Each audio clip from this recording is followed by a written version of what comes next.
ખેડૂત મિત્રો નમસ્કાર. એક બહુ મોટા સમાચાર છે. શું પીએમ કિસાનના 6,000 રૂપિયા હવે 12,000 થવાના છે? હા, આજકાલ આ જ સવાલ ચારે બાજુ ચર્ચાઈ રહ્યો છે.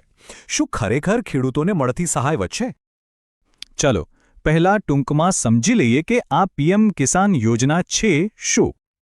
આ કોઈ નાની યોજના નથી. દેશના 11 કરોડથી પણ વધારે ખેડૂત પરિવારો આનો લાભ લે છે. હાલમાં આ યોજના હેઠળ દરેક ખેડૂત પરિવારને દર વર્ષે 6,000 રૂપિયાની સીધી મદદ મળે છે. આ પૈસા 3 સરખા હપ્તામાં એટલે કે 2,000 રૂપિયા કરીને ખાતામાં જમા થાય છે. અને સૌથી સારી વાત એ છે કે પૈસા સીધા ખાતામાં આવે છે, વચ્ચે કોઈ વચેટીઓ નહીં. સરકાર આ યોજના પાછળ દર વર્ષે લગભગ 60,000થી 65,000 કરોડ રૂપિયાનો ખર્ચ કરે છે. પણ સવાલ એ છે કે અચાનક આ રકમ વધારવાની વાત કેમ શરૂ થઈ?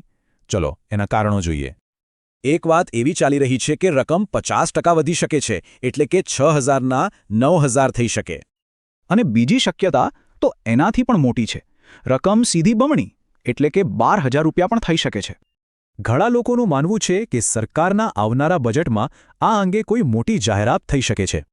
એવું લાગે છે કે સરકાર હવે ખેડૂતોને સીધી આર્થિક મદદ આપવા પર વધુ ભાર મૂકી રહી છે. જો આ રકમ વધે તો સાચે જ નાના ખેડૂત પરિવારો માટે આ એક બહુ મોટી રાહત હશે.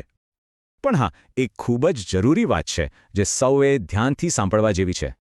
જો હજી સુધી સરકાર તરફથી કોઈ પાકી સત્તાવાર જાહેરાત કરવામાં આવી નથી. અત્યારે આ બધી વાતો ફક્ત મીડિયામાં ચાલી રહેલી ચર્ચાઓ અને અંદાજ પર આધારિત છે. જેવી જ કોઈ સત્તાવાર ખબર આવશે, અમે તરત જ તમારા સુધી સાચી માહિતી પહોંચાડીશું. સાચી માહિતી ચૂકી ન જવાય માટે આ જાણકારીને બીજા ખેડૂત ભાઈઓ સુધી પહોંચાડો અને અમારી સાથે જોડાયેલા રહો. તમારો કિંમતી સમય આપવા બદલ ખૂબ ખૂબ આભાર. જય કિસાન.